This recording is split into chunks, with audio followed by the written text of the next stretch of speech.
Hello বন্ধুরা, তো কাল ছিল জন্মাষ্টমী, আর সেই উপলক্ষে আমাদের পাশের মন্দিরটি দেখুন কি সুন্দর সেজে উঠেছে।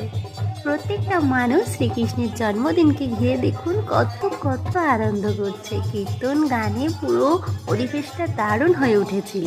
চলুন মন্দিরের ভেতরে প্রবেশ করি। কি সুন্দর বেলুন দিয়ে মন্দিরটা সাজানো হয়েছে দেখুন। আর শ্রীকৃষ্ণের কি অসাধারণ রূপ দেখুন। সাথে রয়েছে মা শেরাবলী, হনুমানজি আর রাধা কৃষ্ণ। সবাইকে খুব সুন্দরভাবে নতুন পোশাকে সাজানো হয়েছে। পুরো পরিবেশটা অসাধারণ ছিল দেখুন, মনটা ভালো হয়ে গেল। মহাদেবকে দেখুন পোশাক পরানো হয়েছে, এরকমটা আমি প্রথম দেখলাম। সাথে রয়েছে এই কচি কচি কৃষ্ণ আর রাধার দল, এরা হচ্ছে ফার্স্ট সেকেন্ড থার্ড।